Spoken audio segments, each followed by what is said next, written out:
This is Divested Diamonds. You have arrived. Hello, ladies. Please do me a favor and click the like button as you watch this video. Thank you. Thank you kindly. In this video, we're going to discuss why most Black women will not divest.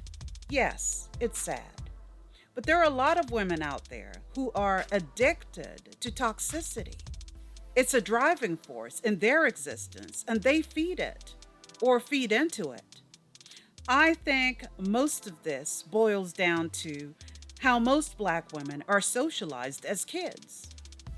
As we've seen time and time again, most, not all, Black mothers raise their daughters to take care of themselves, to be self-reliant, while the boys are coddled, pedestalized, and basically given unearned treats that are not deserved.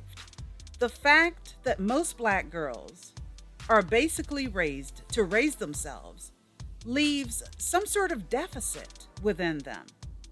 The feeling of not being loved enough or not loved at all is very prevalent. The feeling of always having to play catch up in the I'm worthy Olympics in competition with the sons is also a contributing factor as to why most Black girls and women's self-esteem is so low. And obviously, if you didn't grow up in such family dynamics, this is not about you. So please use discernment. However, most Black women are hurt. The feeling of unworthiness has manifested itself in many different ways, self-abuse being one of them. And sometimes this behavior is on auto replay that majority of us simply forget that this record has been playing in the background for a very long time. The foundation on which you're being raised upon is very important because it can make or break the kind of person that you become later in life. Being brought up in a family where toxic parents or a toxic parent is constantly grappling with their own demons while neglecting your needs as a child can also lead to devastating consequences later in life.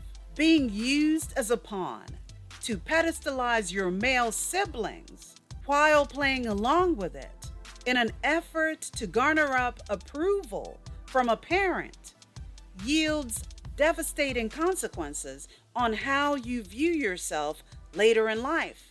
If a parent constantly ignores you and puts a lot of effort into making sure your male siblings are okay, but doesn't do the same for you, you're going to be affected by that. And I think people tend to forget that your childhood is the foundation to the rest of your life.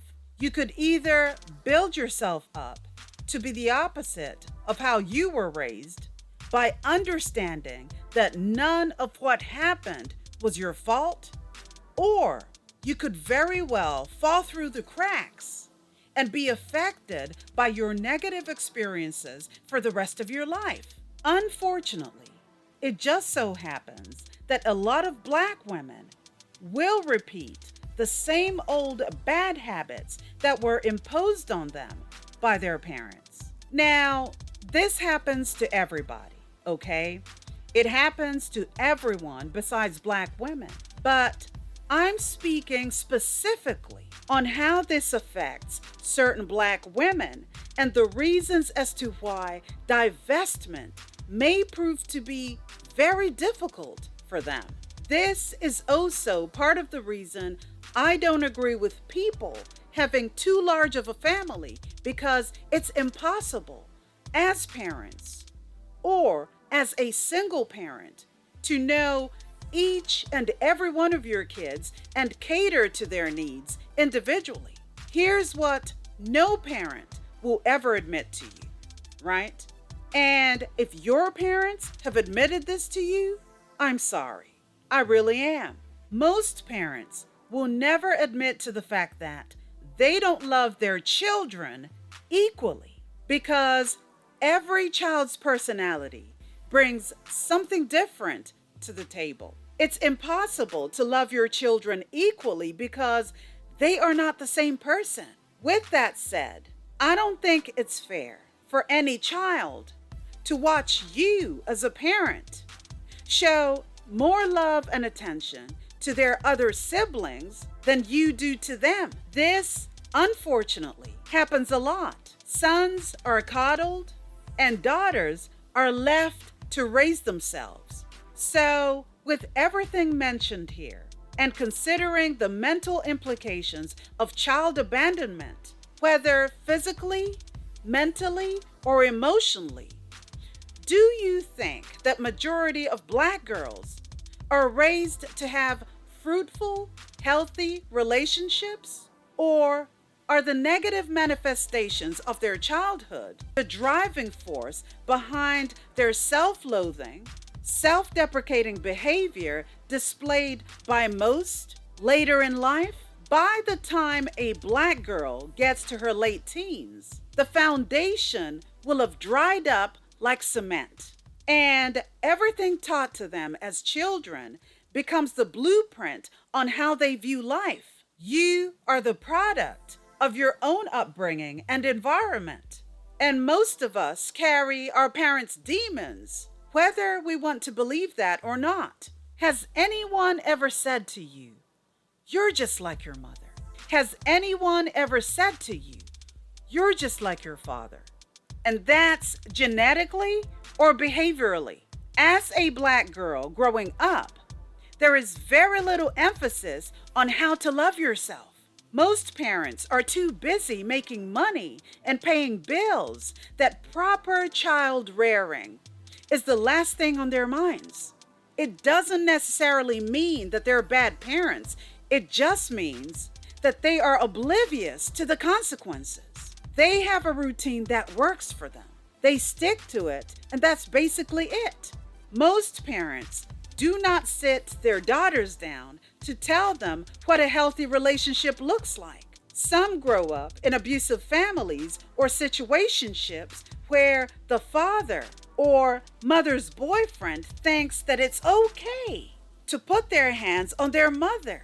Some grow up in homes where they are left to fend for themselves while mother continues to have a revolving door of multiple men.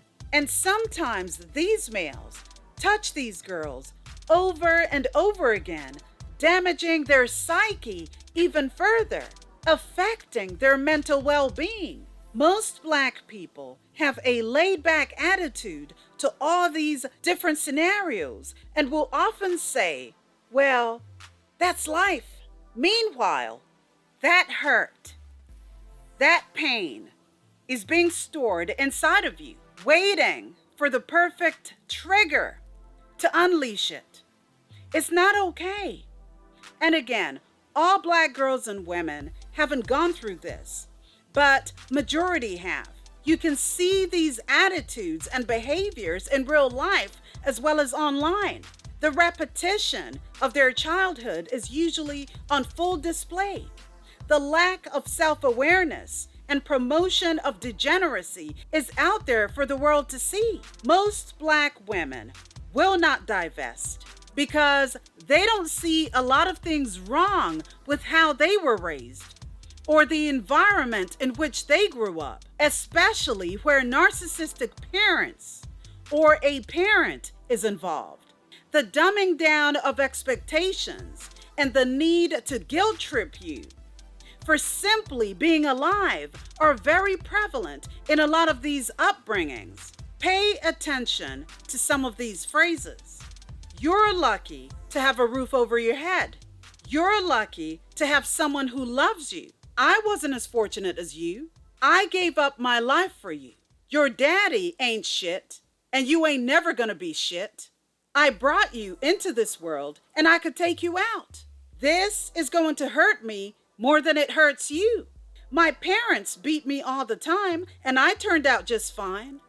While these words have been repeated over and over again, it doesn't make them right. Even if you feel that way as a parent, it still doesn't make it right. We don't come into this world on our own accord. We are brought here. And for any parent to sit there and try to guilt trip you because they fucked up in their own life is indeed quite insane.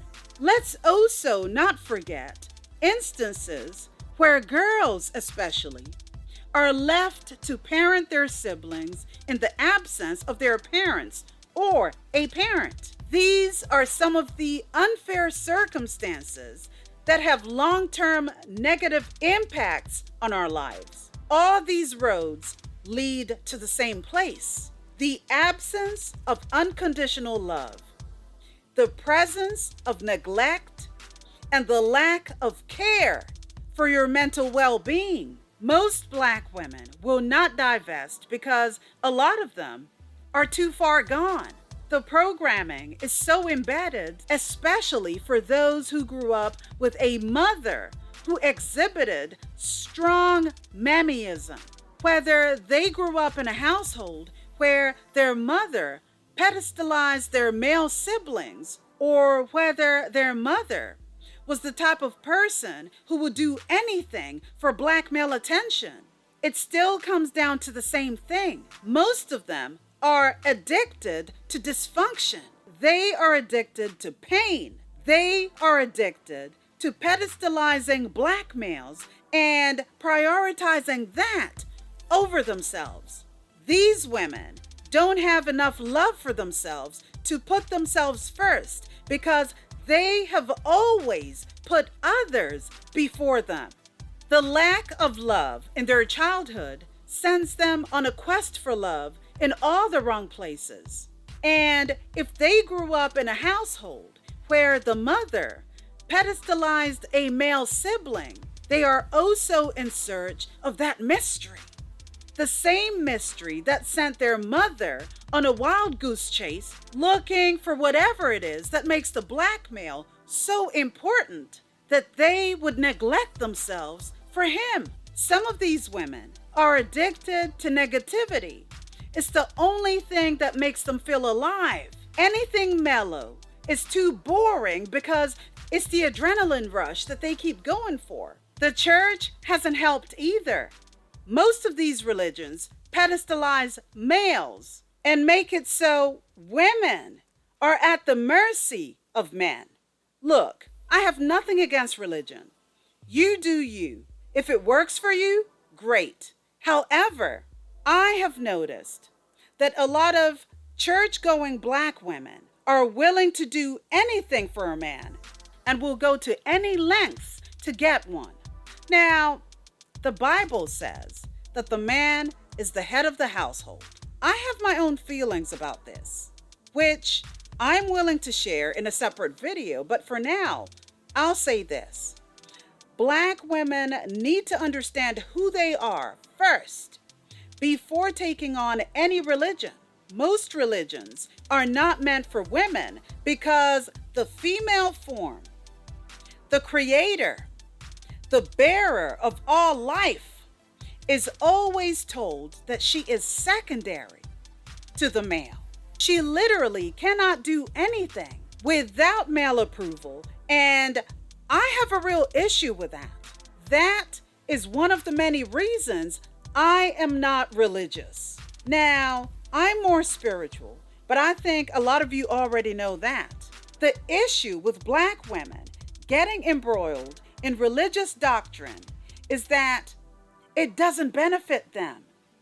It benefits the men. And that's dangerous for the most part because these women who should be taking care of their foundational trauma are further being traumatized by following a book that has no respect for the female form. The problem I see with a lot of Black women is that the programming of unworthiness is so deeply embedded that rather than taking the time to understand who we are and what we need as individuals, we're constantly using outside forces and Black men as a guide to a better understanding of who we are. We need to realize that these are worldly solutions created by man. The only way that you can understand who you are is by educating yourself on what works for you and what doesn't, mostly by following your intuition, which a lot of women have. Don't ignore that. Listen to yourself. The answer lies deep within. Your physical being needs to acquiesce to your deeper self. It's the only way that you can get over a lot of these hurdles. The beauty of knowing and understanding who you are as an individual also means that you won't be easily penetrable unless your entire essence feeds off of negativity and toxicity. Most Black women are lost, and that is why most of them will not divest. That is also part of the reason they keep repeating the same cycles. It's not easy being enlightened, but I recommend you do it for the sake of yourself. It's a very important path to healing. I don't know if you've noticed, but most women in the Bible are portrayed as sinners, prostitutes, or just simply unworthy. Women are supposed to jump through hoops to be cleansed of any wrongdoing. And who do they go to in order for that to happen? I'll let you fill in the blanks. Actually, I could take it further. 1 Timothy chapter 2, verse 11 to 15 says, "Let a woman learn quietly with all submission. I do not permit a woman to teach or exercise authority over a man. Rather, she is to remain quiet. For Adam was formed first, then Eve. And Adam was not deceived, but the woman was deceived and became a transgressor. Yet she will be saved through childbearing if they continue in faith and love and holiness with self-control." Now, I'll let you ponder on that. This is why a lot of Black women keep losing and finding themselves in dangerous situations. This is why they would show up on Kevin Samuel's show just to be humiliated and further destroyed because they have been led to believe that they don't matter. This is why the love gurus of YouTube keep making money hand over fist, because they know that they are catering to a bunch of women who are broken and wouldn't recognize their own image if they saw it in a mirror. Most Black women will not divest because they don't understand who they are. They rely on Black men to lead them somewhere. And that's a problem. Any woman who willingly shows up on any Black male podcast seeking advice on how to change in order to get a man, a Black man, has a lot of shadow work to do in terms of self-acceptance and self-love. This is also why most of these women will get with no good, broke Tyrone, try to build him up, fill out job applications for him, treat him like the head of the household, even though he contributes absolutely nothing to their existence. This desperate need to want to have a Black man in their lives, no matter what state he's in, is the reason most Black women do not want to divest. You must never need someone to the point where you don't understand who you are or your purpose in life. We all have a purpose, and it's not until you tap into your higher self do you truly understand what that is. And that is why you shouldn't be looking up to human males to take over and direct your life. Whose life is it? Is it yours or theirs? Only a self-loathing, insecure person would sit on male panels looking for ways on how to be further abused. This is why the divestment lifestyle isn't for everyone. Our refusal to partake in situations that don't elevate or serve us is the reason we're always going to be vilified. And if you are a Black male identified Black woman, this is not the place for you.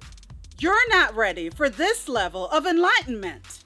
Once you see things for what they really are, everything becomes clear. And only then does your journey begin. You cannot flip-flop, fence sit, entertain Black males at weekends, and call yourself divested Monday to Friday. That's not how it works. You see, we might not know what you're doing, but understand this. The only person you're lying to in that moment is yourself. And if you know the truth, deep down, that alone should bother you. So, what are your thoughts on what's been discussed here today? Please leave your thoughts and comments down below. Don't forget to like, share, and subscribe to the channel. And remember, ladies, stay true to who you are. Practice self-love and rid yourself of all toxicity. Thank you so much for watching. This is Divested Diamonds, and I'll see you next time. Bye, diamonds.